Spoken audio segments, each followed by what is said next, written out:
মহারাজা বীরবিক্রম কিশোরের ১১৮তম জন্মদিন পালন করল এমবিবি কলেজের প্রাক্তনীরা। বুধবার এমবিবি কলেজে মহারাজা বীরবিক্রম কিশোরের মর্মর মূর্তিতে ফুল মালা দিয়ে শ্রদ্ধা জানান সবাই। প্রতিক্রিয়া দিতে গিয়ে প্রাক্তনীরা বলেন, মহারাজাকে এখনও ঠিকভাবে সম্মান দেওয়া হয়নি। গোটা পৃথিবীতে তার সুনাম আছে। তাছাড়া মহারাজার জীবনের গুরুত্বপূর্ণ ইতিহাস তুলে ধরেন কলেজের প্রাক্তনীরা।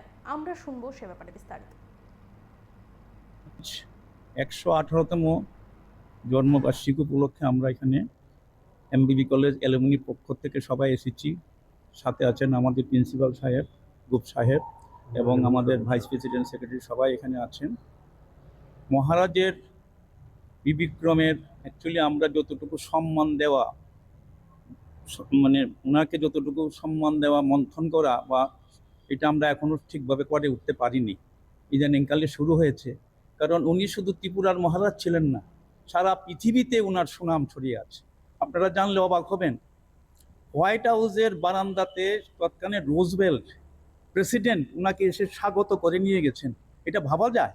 আজকালকার কোনো দেশের প্রধানমন্ত্রী গেলেও এরকম করবে না।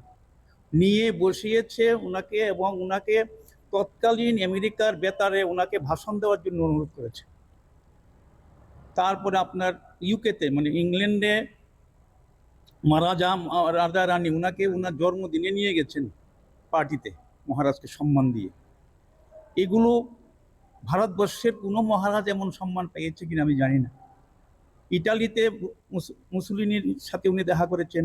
হিটলার ওনাকে স্বাগত জানিয়ে গার্ড অফ অনার দিয়ে ওনাকে নিয়ে রিসিভ করেছে এবং আবার যখন চলে আসছে তখন ওনাকে সিএফ করেছে। তো এইটা যে ত্রিপুরার বাসীর প্রতি কত গৌরবের ব্যাপার, এটা আমরা ভাবতে পারি না। এবং এই এমবিবি কলেজ হচ্ছে ওনার সবচেয়ে বড় স্মৃতি।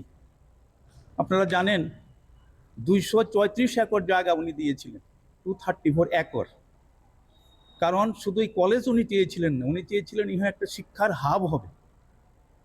সমস্ত ধরনের কারিগরি শিক্ষা, মিউজিক, কালচার সব কিছু এখানে একটা প্রতিষ্ঠান তৈরি হবে। দুর্ভাগ্যবশত দ্বিতীয় বিশ্বযুদ্ধ শুরু হয়ে গেল। ওনার কাজটা 1937-এ শুরু হয়েছিল, কিন্তু উনি ওটা করে উঠতে পারেনি।